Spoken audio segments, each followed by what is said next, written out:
Di balik setiap sudut gelap, ada cerita yang menunggu untuk diceritakan. Bersiaplah untuk teror yang tak terduga. Kisah-kisah horor ini bukan hanya cerita, tapi pengalaman yang akan menghantui pikiranmu. Di tempat ini, suara-suara bisikan akan menjadi teman tidurmu. Selamat datang di Story Horor. Sebelum ke ceritanya, saya mohon dukungannya dengan cara like, komen, dan subscribe biar channel ini terus berkembang.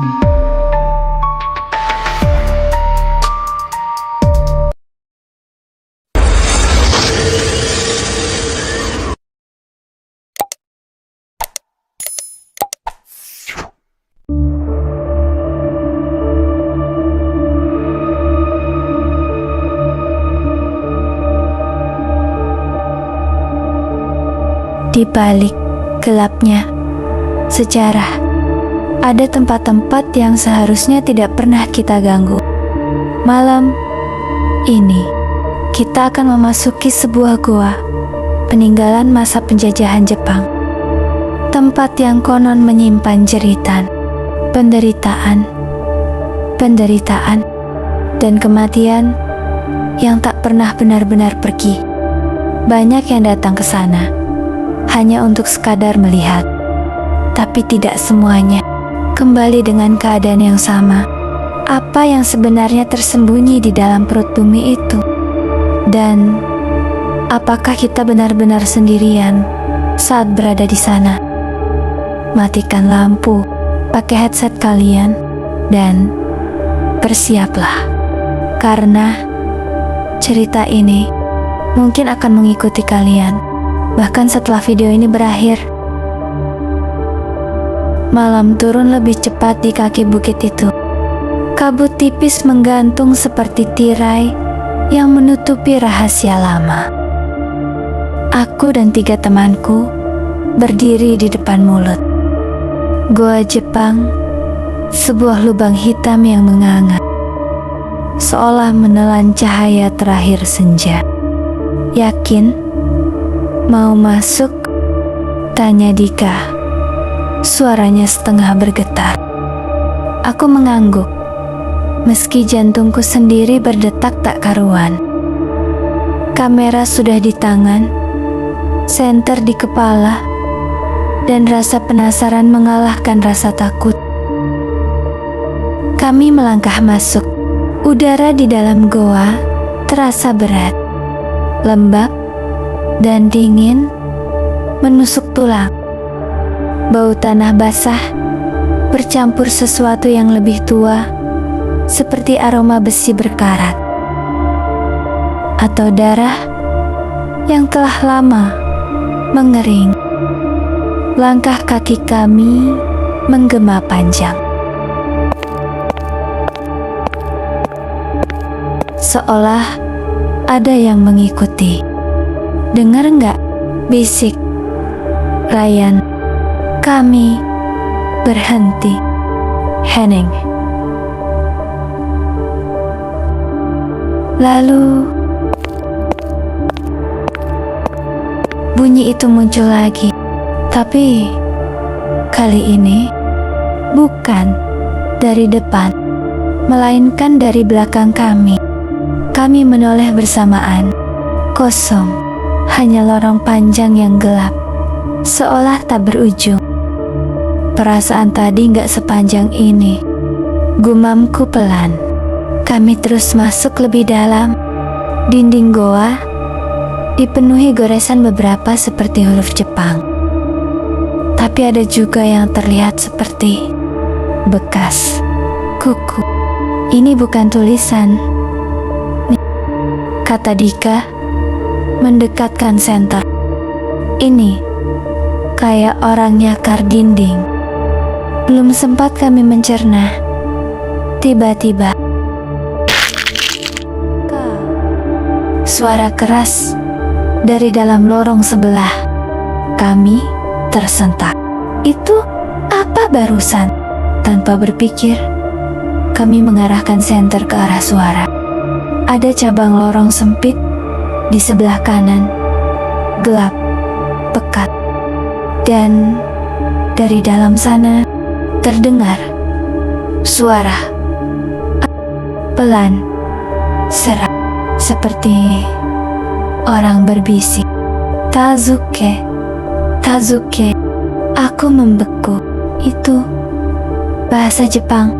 Kataku lirih. Artinya, tolong. Rian dengan nekatnya melangkah masuk ke lorong itu. Rian, jangan, teriakku. Teriakku. Tapi dia sudah menghilang dalam gelap. Kami mengejar. Lorongnya makin sempit. Udara makin pengap. Senter kami mulai berkedip. Dan di ujung lorong, kami melihatnya. Seorang pria berseragam tentara Jepang. Tubuhnya kurus, wajahnya pucat.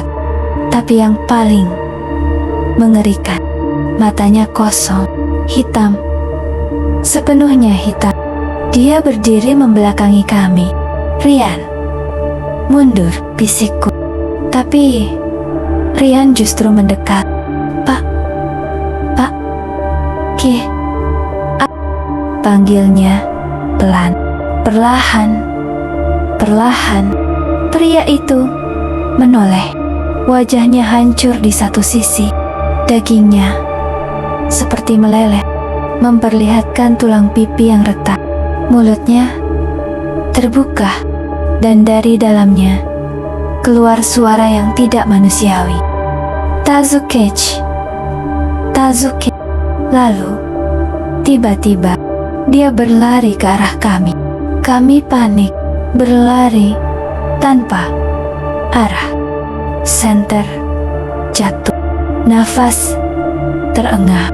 Lorong yang tadi kami lewati kini berubah, berputar, menyesatkan. Ini jalan keluar bukan? Teriak Dika. Bukan, tadi kita nggak lewat sini, jawabku panik. Suara langkah itu masih terdengar di belakang. Cepat mendekat.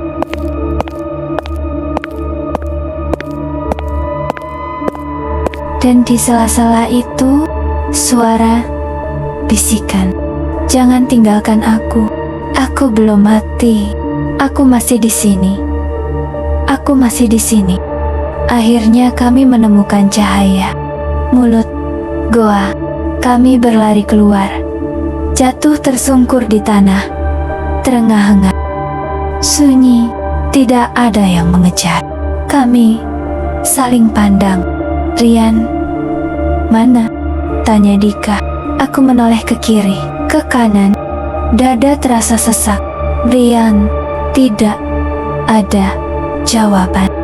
Keesokan harinya, kami kembali bersama warga. Kami mencari Rian, masuk lagi ke dalam goa. Tapi lorong yang kami masuki semalam tidak ada, tidak pernah ada. Seolah goa itu menelan satu dari kami. Dan hingga hari ini, kadang saat malam turun, dari dalam goa Jepang itu masih terdengar suara Sketo meminta tolong, atau mungkin memanggil korban berikutnya. Itulah kisah yang terjadi di dalam goa Jepang, tempat di mana sejarah kelam dan arwah yang tersiksa seakan masih terjebak hingga hari ini. Jika kalian mendengar sesuatu saat berada di tempat seperti itu, jangan pernah menjawab, karena kalian tidak akan pernah tahu siapa yang memanggil. Terima kasih sudah menemani cerita ini sampai akhir. Jangan lupa untuk like, share, dan subscribe agar kalian tidak ketinggalan kisah-kisah horor lainnya yang lebih menyeramkan. Dan ingat, Tidak semua tempat yang sunyi benar-benar kosong. Sampai jumpa di cerita berikutnya.